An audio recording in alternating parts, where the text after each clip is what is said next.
Okay, here we go. So now we're going to get into two back. We're still going to motion, but now because we know it's a six-man box, we're still going to go quarterback on the draw. So if they rotate safeties and they stay six-man, we still have all six accounted for. That guy leaves. He doesn't pizza slice it. He should end up pushing himself back to this side.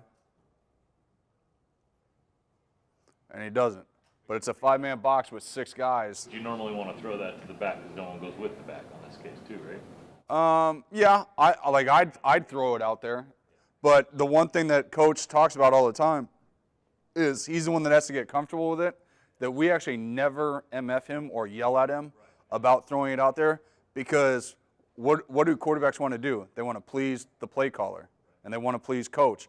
So if you yell at him about throwing it out there once, then he's not going to throw it the next time. And then you're like, well, they're in the 4-1 box. You should give it every time. And then when they start sneaking both guys in, then he's too scared because it was a 4-1 box. So it's one of those things that, and that was the beauty of him, is he got so good at the system, taking every snap for 3 years, is he could feel what was coming. And so like when we show like the run pass stuff tomorrow, he sees stuff before like they even get into their run fits and throws it to a guy because he knows he's about to be uncovered. So it's, and that's where like I was talking to you guys about getting comfortable with all the motion stuff. Like the motion part of this offense is where you can really attack a defense, because almost every defensive coach, and I'm getting off topic, sorry, is almost all defensive coaches, what do they do to fast motion? Not motion to change formation, but fast motion. They're either going to bump a linebacker or they're going to spin their safeties. And they're normally going to slant the defensive line, right? Okay? So you're already in control of exactly what they're going to do if that's the only thing that they ever do to fast motion. And fast motion is this stuff that we're talking about right here, just so everybody's on the same page. Fast motion is start a guy in motion, and to us, all that is now with that fast motion is that is 3-by-1. Anything that we can do out of 3-by-1, we can do out of that exact movement, which is green tear.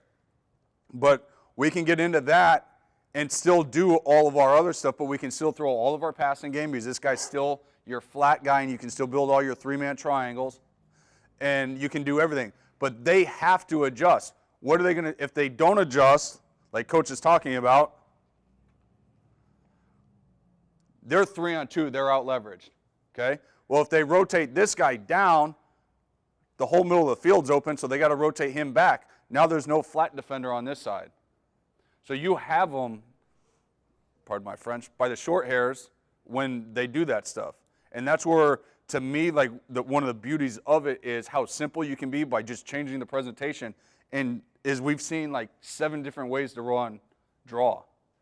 One run play, and you're running a different way. And then each week you have your base 3-by-1 way to do it, but then each week you show them a new way to run draw, especially if your quarterback's one of your leading runners, because it's an ultimate weapon.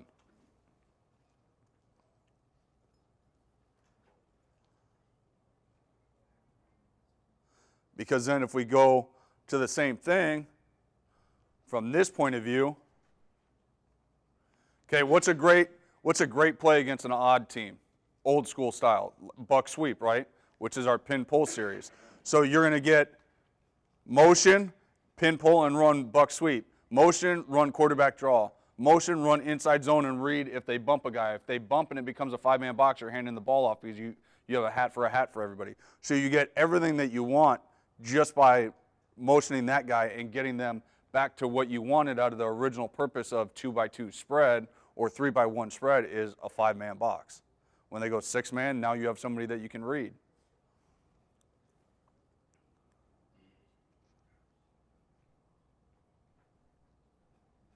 Okay, empty.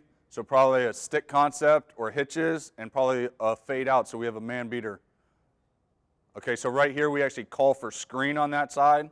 So both guys are going to block, and then the man on this side.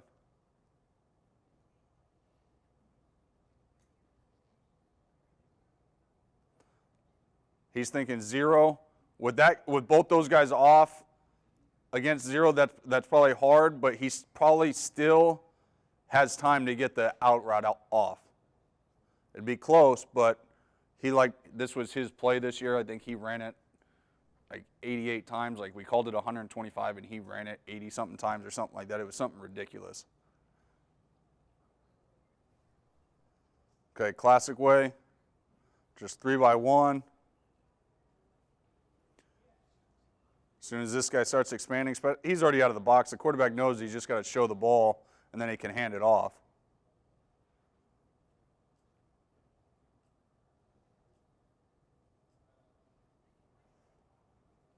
But this is like some of the stuff we talked about earlier. This is the stuff that we look for from our receivers, is rallying downfield for their guys. Like as a wide receivers guy, I take a lot of pride in when I can watch our guys on film do stuff like that. See how like even in this one, the back's like, all right, are you going to give this to me, or are we just going to stand here?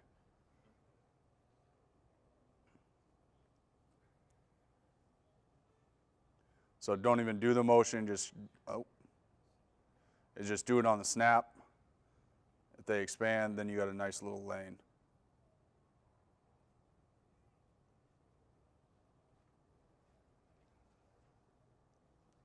So then when they played us a lot of bare man the year that we played them right here. So the way we did it is we put the stick on here, and instead of doing it out of empty, we actually just swing him and then run him, I think, on a go or a block. And do it. And so it was interesting because they were not a bare man team going into the game. That was not their season way. So you guys get those teams that come against you and do something drastically different against you for no reason, or what you still are trying to decipher what the reason was. So they did this, and in this one, the guy actually peeled with the back. But what we found during the game is the kid that was normally a defensive end that was playing the stand-up on the other side was not used to peeling with guys in man situations. So we perfectly got on the correct hash. I wanted to say right hash, but it wasn't. I don't know if it was like the right hash of the game. Is we got on the correct hash where the guy was going to stay in the box because he wasn't peeling, and he knew it, so he sets him up, and it comes back out. So he knew that this guy wasn't going to peel with the back because he had never done it before.